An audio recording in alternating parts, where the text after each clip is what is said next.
Welcome to Port Wine, welcome to Leverkusen, and welcome to the port mecca in Germany, where port mecca in Germany is not really a mecca since there's still not enough port drunk in whole Germany.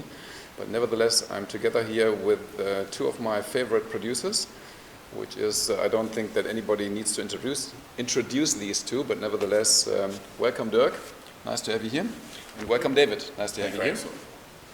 So if you open enough bottles of port, these guys will definitely jump on the plane and come over and drink these ports with you, which I really like.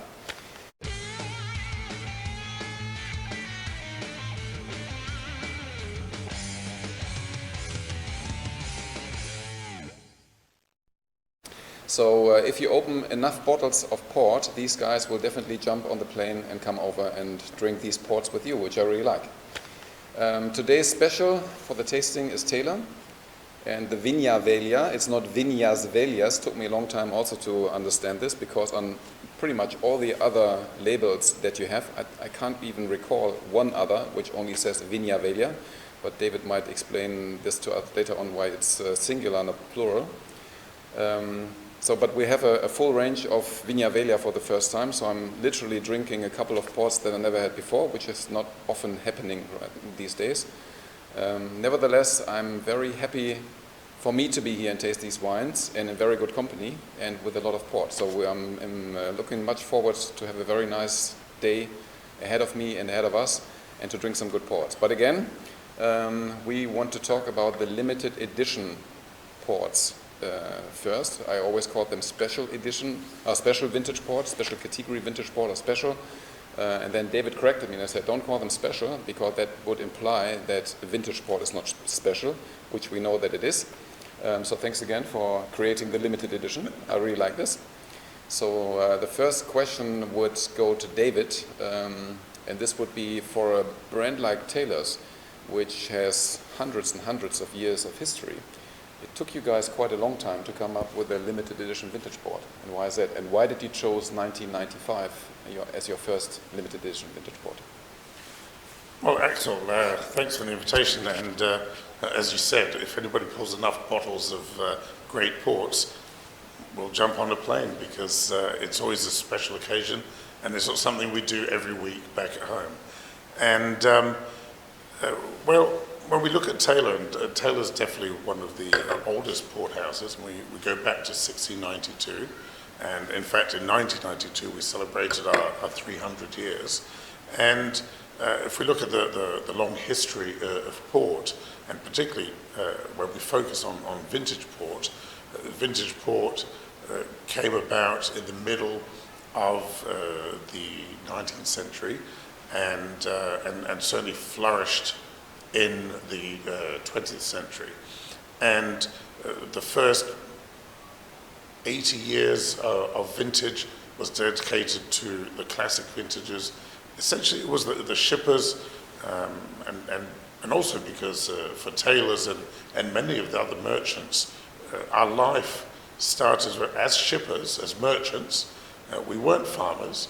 Our involvement in the quintas, the viticulture, came along many decades later, and it's only really in the middle of the 20th century that all of us shippers became much more involved in the production itself, and today all of us have our own vineyards, our own wineries, and we vertically integrated. But when we're talking about and what we call these limited releases, and I refer to the term limited release because vintage port, and when we look at vintage port within the world of port in general, is a very small percentage. We're talking about 2 or 3% of the port trade, and it is very much about choosing the most special ports. And we don't bottle a vintage every year. We will only bottle a vintage when we think the year is exceptional.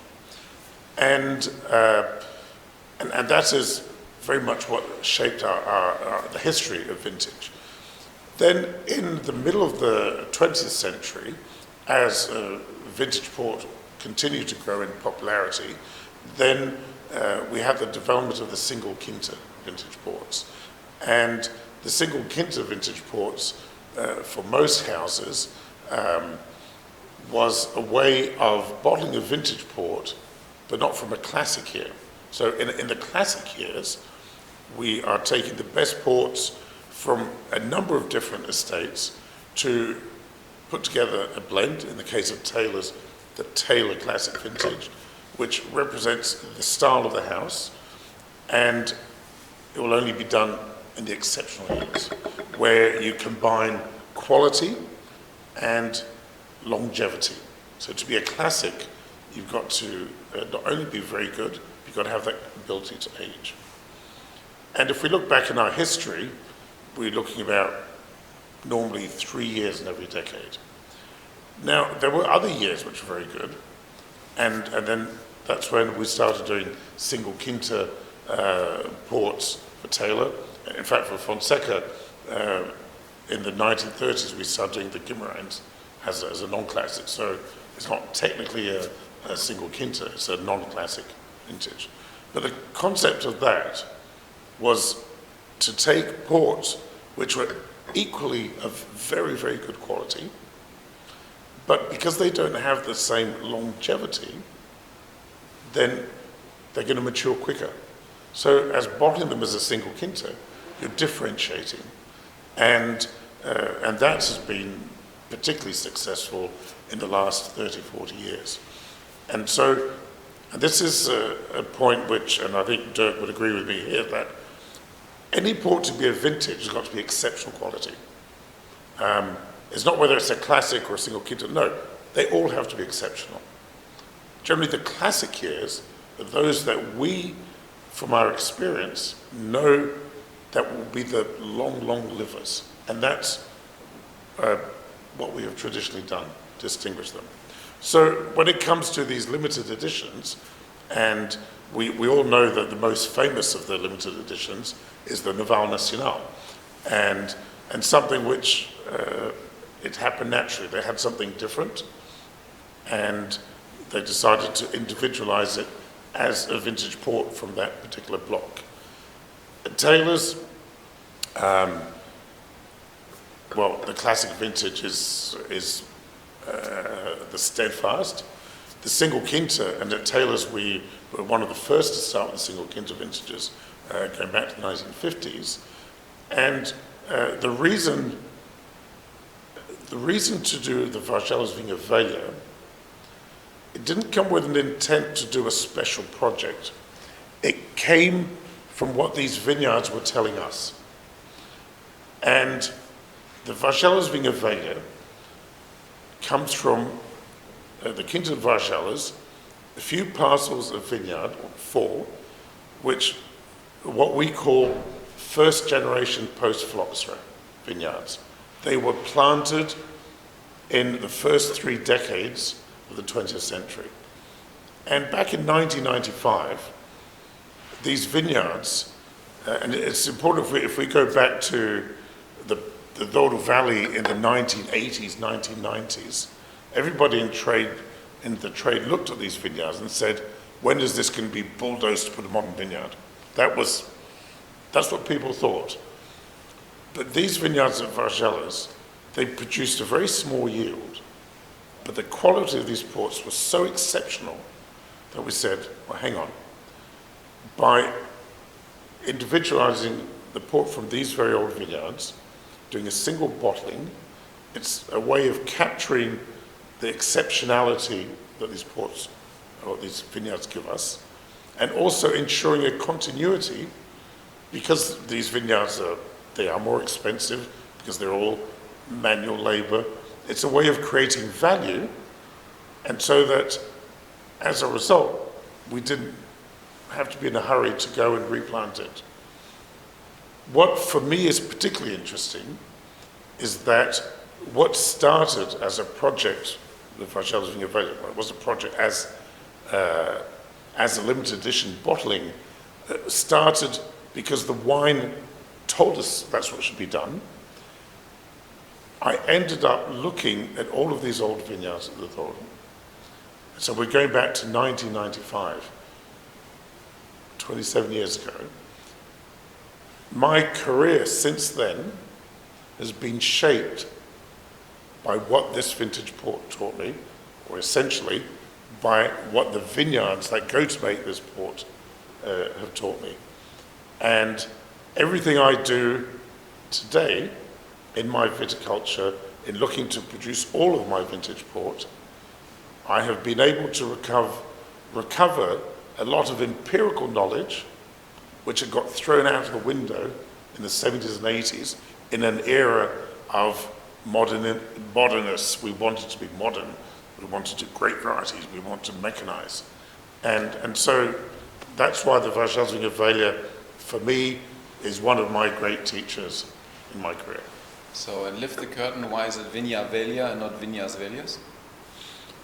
Well, because for us, Vinha Velha at Vargellas, we're not talking about the region, we're talking about that Quinta. It is the Vinha Velha at Vargellas. Okay. And that's the way we referred to it. There was no reference, nobody had done that before. And for us, it is the Vargellas Vinha Velha, as that specific vineyard. We're not doing a Vinhas Velhas from any old Vinha Velha in the vineyard. Not that there's anything wrong with putting a lot of Vinha Velhas together, but at Vargellas, the Vinha Velha is that particular area of vineyard. And why 95? And why not 94 or 85? I mean, 85 is still quite some time before that, but I mean, 94 and 95 is just 1 year apart. And I think we both agree that in general, the 94 is the better year. Well, if I look now back at these 27 years of doing Vargellas Vinha Velha, not every year we decide to produce a Vinha Velha, and it doesn't always coincide that we do a Vinha Velha in a classic year. And like anything that we do as winemakers, what tells us what to do is what's in the glass. Because if we don't do that, we will be found out. We're about to do an extraordinary tasting of 70 years of vintage, and we know through that tasting there are a lot of exceptional ports, but some went in one direction or another. And so if you don't, as a winemaker, if you don't base it on what's in the glass, if you base it on what the market wants or what you think should be right, you'll make a mistake. And the Vargellas Vinha Velha is what it is. So who cares whether it's a classic year or not a classic year? What matters is our judgment that what we put in the bottle, are we taking the right decision so that you as a consumer will feel safe to go and invest in a bottle like that.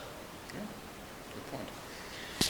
So Dirk, it took you even longer as a company, but you're not existing since 300 years, but only since 1842. It took you even longer to come up with a limited edition vintage port. But before we enter this discussion, I would like to know why you ceased to do the secundum. Maybe as a quick general information, many producers, and David is one of the producers as well with one of his other brands, the Fonseca Guimaraens, which is not a single Quinta, but by definition I would say like the baby brand or the second label. So they can use grapes from all of their Quintas and they can buy grapes and put them into that label. And Dirk came up in 1999, I think was the first one, the secundum. Yep. And you ceased in 2003, I think. So it's 99, 2000, 2001 and 2003, I assume. And I think the secundum, like the Fonseca Guimaraens, is a wine that people understand in a certain way. Secundum way more than Fonseca Guimaraens, I might say, because port's complicated and the labeling is also complicated. And if you see the two Vargellas bottles from the single Quinta 95 and the Vargellas Vinha Velha 95, it's really only that small line Vinha Velha, like the Nacional. So Dirk, why did you stop bottling the secundum as the first question? Well, to start with, my wine hero is a person called Bruce Guimaraens. So much so that I am becoming like him. Then we'll drink to Bruce. Yeah, let's drink to Bruce. Bruce, he's really a very important person in my life. And since you're asking about the secundum, the reason the secundum exists is because of the second label that Fonseca has, which is called Fonseca Guimaraens. The difference is that secundum is a stupid name and Fonseca Guimaraens is a nice name.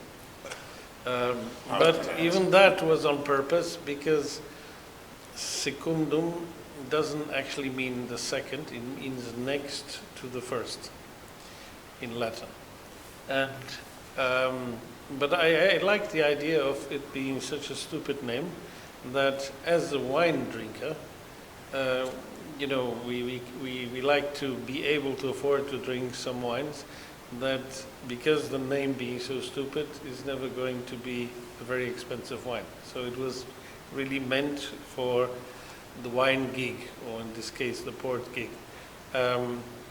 It was also important because sometimes I'm a bit stubborn and I wanted to not follow the logic of, like everybody, all the other houses of, you know, modern varieties, by variety, and I always liked the old wines.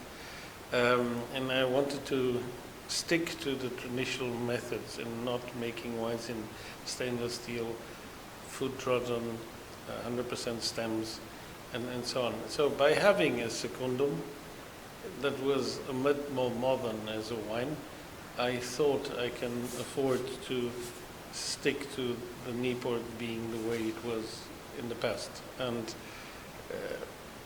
good example is 2000, we made secundum and the Niepoort, and I think we have one of the best 2000s.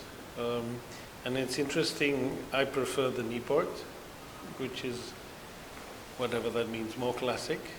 It's a bit more bigness, more concentration, sugar level. The balance is a bit different from secundum. Secundum is more beautiful, more fruity, more modern. So for some people it's better the secundum. For most people, I think the Niepoort now is turning out to be more complicated until now, but I wanted to, you know, and I'm sure that David agrees, vintage port, as much as we do like it very young, the aim really is to start drinking it at this age. You know, like the 70s now, or the 83s are slowly getting there. And so the idea is really to make something which after 50 years gets better and better and better. And why did it take you so long to come up with a limited edition vintage port? Because, like David said, vintage port is limited, and in our case, our quantities were very small. And it's the top of the top of the top. And it took me some time because our culture is blending. You are German and you are very square sometimes, and of course you like to control everything, and we don't like to control everything in the same way. We believe that the old people were not stupid by planting mixed plantings, and so almost all old vineyards are mixed plantings. 99.9% of our vintage port is made from vineyards which are over 80 years old. And we stick to that tradition. Having said that, a single vineyard in our head is never as good as a blend. But there is one thing which I think which makes it really interesting, is that a single vineyard can have such an incredible or intense or interesting character.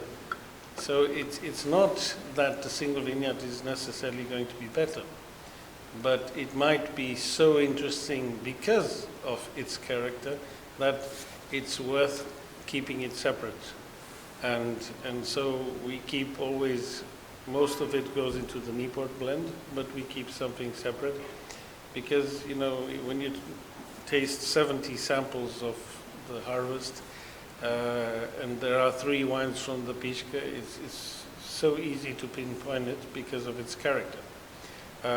So it's more for the character and individuality personal touch that it's not necessarily better.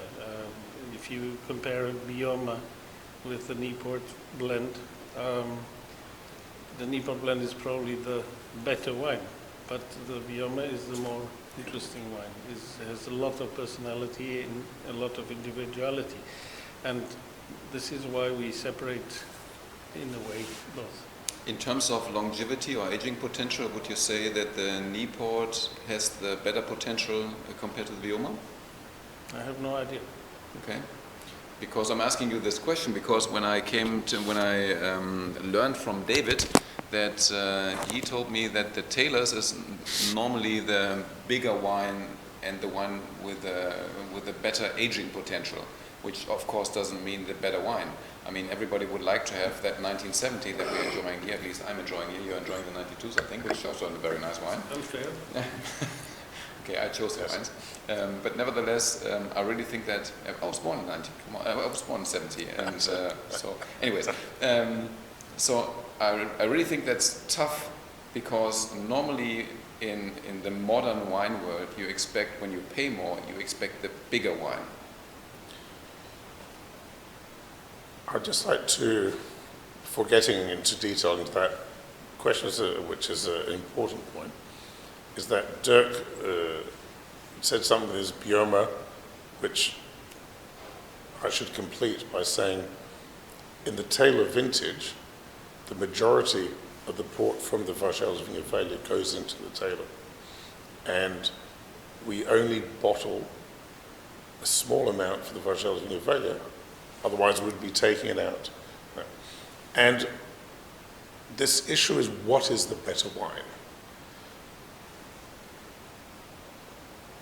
The best wine is the wine which will give you most pleasure. That is always the number one wine. And when we're talking about vintage port, we're talking about the port which is made for the wine lover, the wine enthusiast. The number of people who can be around these glasses in a couple of hours because they have the passion to, like us winemakers who make them, we like to follow how each one lives. Some made by us, Dirk and I have made a few, but made by the previous generations. And when you get something like the Vargellas Vinha Velha, what made us do it, just like what made Dirk do the Bioma, is that we know our wines, and the more years we add up, the more we get to understand the behavior of each vineyard. And the reason why in '95 we decided to single out not all of the Vargellas, but a bit to bottle, is that that port's got such an identity that it's great to be able to share that with other people. And I think it's, correct me if I'm wrong, Dirk, it's the same thing with your Bioma. That port's got such an identity. So that is the reason to do this, okay? Now, which is the better port? What is the better port? Is it the vintage which will live for 100 years? Or is it the vintage which has got more personality and individuality? I think it's difficult to say. I think that's a personal preference. All I know is that when I'm making a classic vintage, I know that the consumer, the wine lover, the wine enthusiast, who's been drinking Taylor vintage and wants to continue, will expect me to make something which is exceptional in the style of the Taylor Porthouse and which has the capacity to age for many, many years. And if I change that approach just to make it something which is really interesting, but then it won't live a long time, then I'll be probably upsetting many a vintage port fan lover. And so when I say that a classic Taylor will live for longer than the Vargellas Vinha Velha, it will live for longer in what our expectation is, which is we expect the vintage after many decades to still have fruit, to still have structure. And the big virtue of the blender, as Dirk said, we've grown up as blenders because we know that when you add or when you add several components, the sum of those components is normally better than the best individual component. It's like, why do we enjoy Vinhas Velhas, field blends? And that is very particular to the Douro Valley, very particular to the, is that when you have 10 grape varieties, you have one on its own, and if you make them all individually, there are one which will shine. But if you make them all together in the right proportion, that port will be much better and much more interesting, and will age so much better than the single best on its own. And so, in the case of the Vargellas Vinha Velha, it is one component, an extraordinary component for all of the reasons, but normally it won't have the same ability to age for as many decades as for a tailor. You take that firmness and that complexity, that elegance of Vargellas and the firm tannins, and you take from Terra Feta the richness and the fatness which will fill them out. So why is a tailor bigger than the individual vineyard? Because you're getting the best of different valleys, which together you'll give a multi-dimensional wine. And it is that multi-dimensional tailor vintage, the Niepoort, which will give it the ability to age, which is not always as pretty young, but then when you get to 50 years down the track, then if you know what you're doing, then those wines will be here for a long time. Do you see this completely alike, or? Yeah, I agree with everything he's saying. It's very rare. I agree. Yeah, but what I think is that between Bioma and the Niepoort, I'm not saying that one will age better than the other, because what will happen is that they will keep their character probably in the same way for the next 100 years. So it's more, each one has its individuality. The Niepoort is the more perfect, but the Bioma has more tannin and more structure, so maybe Bioma will outlive Niepoort, but I don't think that's really what matters. Is more respect the differences. Perry comes around and would give you the chance to do 1 year and 1 year only, one harvest only as the Bioma. Which harvest would that be? Well, the Bioma, I don't know if I understood the question well, but one of my favorite ports that I made is Bioma 2008.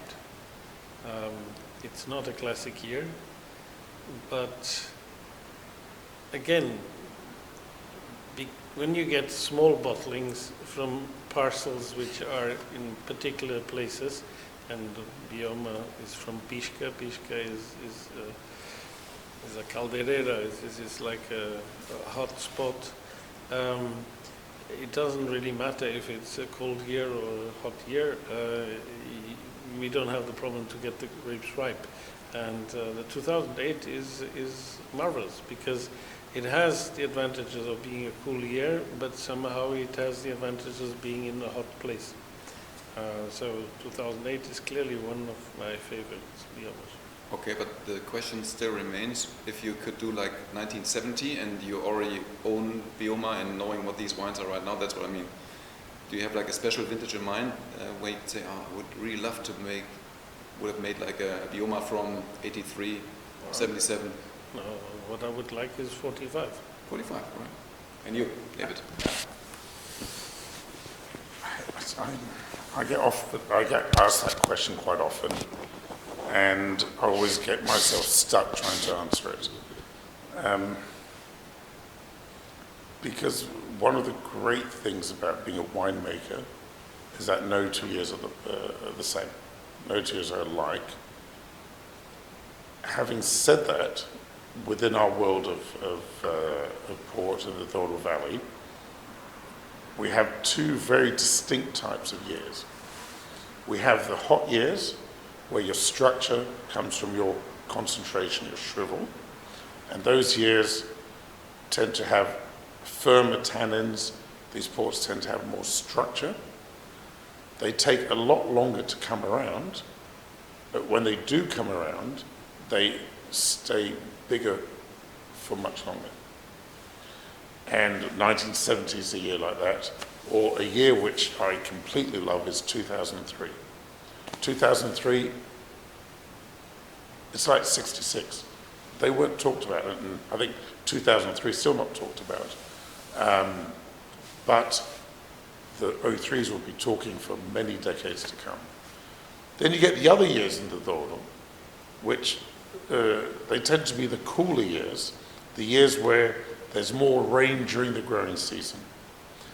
And those years are years where the concentration to make a vintage comes from the ripening of the vine, of the grapes. And those years stand out for their purity of fruit, their quality of fruit, and they stand out for the finesse of the tannins. They're very, very fine, and these ports are luscious, they're silky. And those are the ports which are most attractive when they're young, and they have a much gentler maturation curve. They don't tend to go into a dump phase as much as the hotter years. And those are years of perfection, but for me are much more difficult to make. Those are more difficult to make because that is truly when the exceptional vineyards behave. So let's take a year like 2016, probably more generally declared 2007. 2007, the finesse, 77. The 77s are like that, or 63. And I normally say that if any of the ports that I make are as good as the Fonseca 63 that my father made, then I'll be happy with my career. So maybe if I'll choose a vintage year, I'll choose a 63. But I'm choosing something that I didn't make. So we're both choosing years that we didn't make. And We're still learning. what about in your career? Which year, Dirk, for you? 17, clearly. 2017 is. And Warte mal kurz. Muss ein bisschen lauter reden, glaube ich, weil ich immer so ein bisschen handel. Mach nochmal neu. Also jetzt die Antwort nochmal neu bitte. for me, clearly 2017. In fact, it was funny. I had lunch at Alistair Robertson's house after the harvest, and he was quite excited, and he compared it with 45, which in a way I compared, but he said something that the records that you at Taylor, you have since 18 something. Yes. And then he said something which explained to me the bloody year. He said it was a cool harvest with very hot summer. And this is what makes the difference. It was not a hot year at the harvest. And so the quality of the tannins and the nights, the fermentations went slowly and so on, made a difference. And he compared it to 45, and I said, Alistair, can I quote you? He said, oh, no, please don't. Anyway, so 17 is clearly what I think I made best.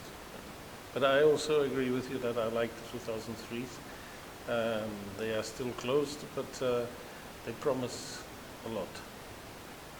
Yeah, but I really think that the 2003s are now in a phase where they're not really approachable. So if you open a bottle, they're like in between that phase where you have that you lost the very seductive fruit, and it didn't gain that first aging stage yet. But I totally agree. I mean, it's definitely a wine to keep, and I mean, it's a little bit off topic, but I really think the most overlooked 2003 from both of your brands is Croft, actually. Because 2003 was my first vintage that I've tasted from a very, very early stage on. And quoting Paul Symington, he was said, you need a knife and a fork for these wines. And I think ever after, like the 2005, 7s, the 9s were a little bit more like the 3s in terms of the tight tannic structure. But the years afterwards were definitely more fruit-driven than, or not fruit-driven, but not that strong on the tannic side, I think, than 2003s. So I think they'll take a longer time to come around, and a longer time to be enjoyed from the regular port lover, I think. Do you agree? I agree, and thank you for referencing the Croft 2003, because I normally say that the Croft 2003 is one of the vintage ports of my career. And the reason for that is that Croft as a port house, in fact, it's got an older history than Taylor, but Croft, during the period of the late 1960s, up until we bought it in 2001, it was a port house owned by a multinational where their focus was not vintage port. Their focus was premium commodity ports. And when we bought Croft, and Croft's Quinta de Vargellas, which is undoubtedly, to me, one of the most extraordinary quintas in the world. In fact, the collection of extremely old vineyards where the oldest vineyard is a Ferradura, which was planted in the last decade of the 19th century and makes the most unbelievable port. And in fact, these vineyards, which culminated in 2017 with the Croft Sericos, but what did we do when we bought Croft? We built granite lagars, and we took the grapes from the Croft Quinta de Vargellas back to foot treading the way that every single Taylor, every single Fonseca that I have made since I've been back home, 1990, has always been done by foot treading. That's how you make foot treading in granite. Stainless steel does not come into vintage port. It does not come into it. To me, that is the only way to make vintage port. And so we built brand new granite lagars, and in 2002 we made the first ports in lagar at Vargellas, and the 2003 was the first classic vintage. And not only is it an exceptional vintage port, but most importantly, it is different to a Taylor and different to a Fonseca. And what that means is that if us as winemakers, we work with the vineyards that we have, we learn from these extremely old vineyards which have got identity of their own, and we just respect them by making them in the way that we've grown up, knowing how to make port, vintage port, then their character will come out to themselves. And that's why a Taylor should taste like a Taylor, a Niepoort should taste like a Niepoort, and different to a Taylor, and the Croft different again, and the Fonseca again. And that is the most important thing. And that's where I think modern viticulture, modern winemaking in the Dordogne Valley is losing the plot. Because we love making fruit bombs, but they're becoming new world. They're all starting to taste the same. What do you say that? Anything to add? I haven't tasted the Croft 2003. No. Not at all. That's criminal. Yes, I We really. have to fix that. It's an easy one to We fix, I have guess. we have to fix that. Actually, I was thinking, if you don't have a bottle here with you. I could arrange it if somebody's wanting to go back and forth. But anyways, I'll go to your house. we have it for breakfast tomorrow. No, but 2003 makes sense. But I really don't recall having tasted the Croft 2003. Easily solved. Yeah, I think so too. Easily a G. All right, my last statement would be that in the world of wine, vintage port and also the limited edition vintage port is definitely outstanding and belongs to these really, really great wines. they are still too cheap. They have risen a certain amount, or they've got, how do you say that? Christopher muss das rausschneiden. They improved, no, how do you say that? They grown in price? No. They've gained in value. They gain in, yeah, but they gain in value, they gain in price. They got more expensive. They've risen in price. They got more expensive, but they are still too cheap. Exactly, thanks. So now you can cut in again, Christopher. They are still not expensive enough, but they gained a certain amount of value and price. But even if you don't like vintage port, buy them, because I really think that in the years to come, vintage port, especially the limited edition vintage port, will gain a lot in price. Famous last words, do you agree or don't you agree? I agree totally with you, and I think you're spot on. And there is also one little aspect. I think the houses have become a lot more responsible. Not talking about us, but in general. And vintage port is being taken more serious than 30 years ago. 30 years, it became a big business, particularly big with the opening of the American market, thanks to Bruce, in a way. He traveled quite a lot to the States. But the quantities were enormous compared to today. So there is a conscience of quality that is very positive. So the quantities on the market are a lot more limited than in the past. And I'm not even talking about the limited editions. I'm talking about the general declarations, the classic houses. So I think port is in a good wave, and it looks like it's being more and more taken serious. What do you say, David? I would say that vintage port is the safest investment for any wine appreciator who's got a cellar. Not only because it is, out of almost anything in the cellar, the one which has the greatest ability to age, but also, like many of us who do have cellars, we tend to collect more than we can consume. And with vintage port, it's very safe, because as it gets older, and the great vintages from the great producers, they will get better and better. And for that reason, and I share completely Dirk's opinion that vintage port, I believe, is probably the greatest quality. It's a bit difficult to say it's the greatest quality that's ever been when we're sitting here drooling over drinking a bottle of 45 or even some of the older ones. But I truly believe that vintage port, for the care and attention that we give, the reason why we don't bottle as much as we did in the past, because I think we're all much more demanding on ourselves. And for that reason, vintage port is undoubtedly amongst the great fine wines of this world of wine, and I believe it is appreciated by that. And we as producers, certainly myself, I very much appreciate the work that you're doing, Axel, because it's about discovering it.